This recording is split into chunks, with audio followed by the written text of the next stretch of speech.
Hi there, welcome to another exciting episode of KSB'S book review. It's 1 week to Christmas and I'm in the Christmas mood with my Christmas hat. But too bad I can't show you the lights in my parlor right now. It's amazing. The Christmas decorations are my stockings are ready for Santa to put his gifts and the tree is ready for the gifts to be under them. I'm ready for Christmas because it's officially 1 week to Christmas. So today, the book we are reviewing, we are not going to be reviewing any other book from Left Behind because when I got to the library, the book 5, 6, and 7 were not there, and I didn't want to jump over to book 8 because you still have to fall back again. So I just decided to take a new book, and the book we are reviewing today is The 9 Lives of Montezuma, written by Michael Morpurgo. The author Michael Morpurgo is a master writer and has a lot of best-selling books, especially this one. 9 Lives of Montezuma is about a cat's 9 lives, the excitement and adventures of a cat's 9 lives. And Montezuma, the farmyard cat, it shows that he's no exception. As a young kitten to an old grand cat, he's always been cunning and proud while establishing his kingdom. But to Matthew's owner, he was always loving and caring. This book shows how Montezuma transitions from a young, proud fighter to an old grand cat who eventually started to daydream about his prime fighting years. My favorite part of this book was when Montezuma and the sheepdog, Sam, had a fight, and whenever they passed by each other, the mutual respect shown would be very obvious. Even Matthew talked about it to his dad, that I love the way Montezuma and Sam always showed themselves respect without barking or meowing, with the nod of the head because they can't talk, their animals. So that was my favorite part because the way animals show mutual respect to each other is not the same way we humans show respect to each other. The new words I learned from this book are umpteenth and evaction. Umpteenth means many times. Ekavation means to be weak or ill due to sickness. My evaluation for this book is that it's a very exciting book, but when you get to certain parts, you feel solemn and sober. What it means that you just want to calm down, to understand, to carry out the reading process of the book. You just want to slow down your reading and your excitement. You're getting excited all of a sudden, and then some parts you just feel so calm to be able to understand, to be able to grab what's happening.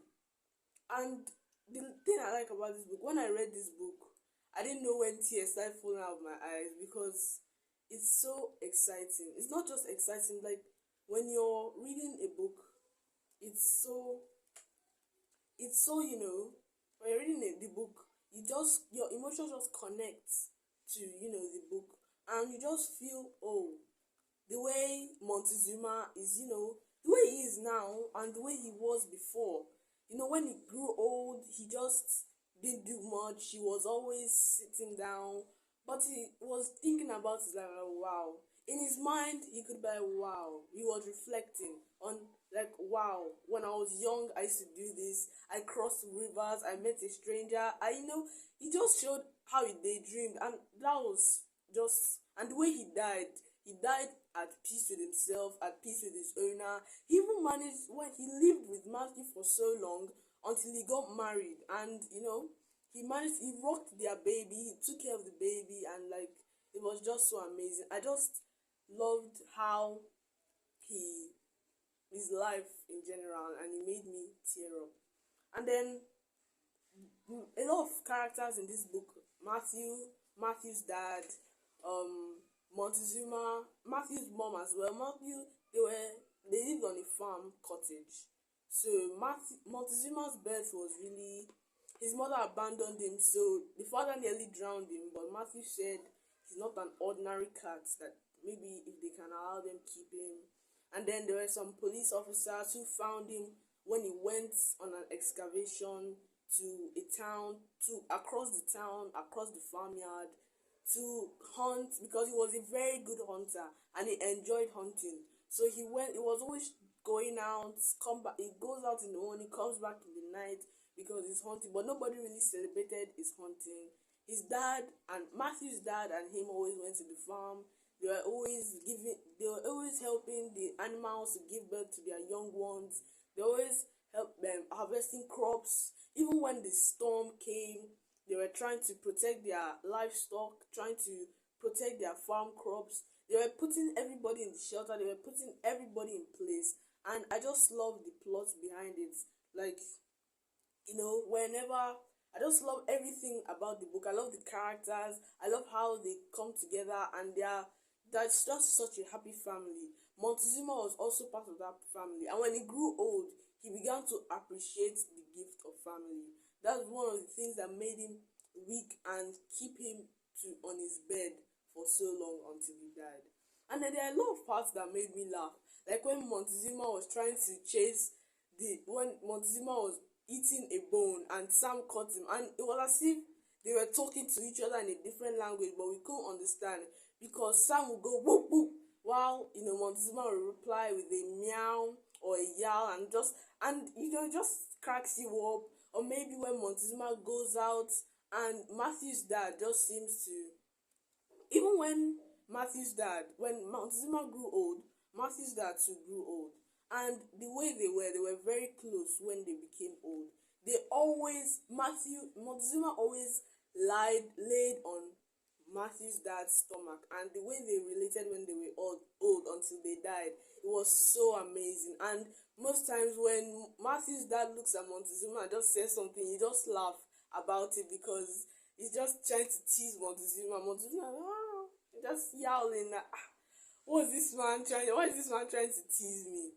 But I love this book so much. It's amazing, it's exciting, it's entertaining, and when you get to certain parts, you become so solemn and sober, and you just want to release your emotions, want to allow your emotions flow.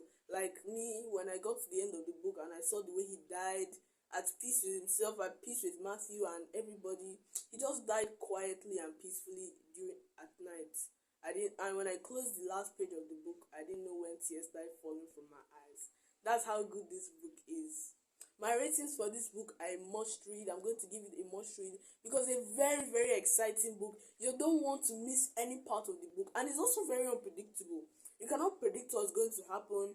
The next part of this book, you cannot predict, something happened, and then the next chapter will just be something totally different from what has been happening in this particular chapter. That's one of the reasons why I'll give the book a must read. And it's a book where you want to connect your emotion. You'll be flexible while reading the book. Your emotions will be very flexible while reading the book. It will open your mind to a lot of things, and that's why I'll give this book a must read. Be on the lookout for the 9 Lives of Montezuma because it's an amazing book. This book is a very, very amazing book. It's an exciting book, and you don't want to stop reading. You don't want to put the book down. I read the book straight 2 hours until I finished it because it was so engaging and exciting. Thanks for watching. Don't forget to like and subscribe. Share the link to your friends so that they can also like and subscribe, and they can also know what book to read. Like 9 Lives of Montezuma. This book is like one of my best books I've read in 2023. 2023 is coming to an end, and I've not seen a book that made me so emotional as 9 Lives of Montezuma.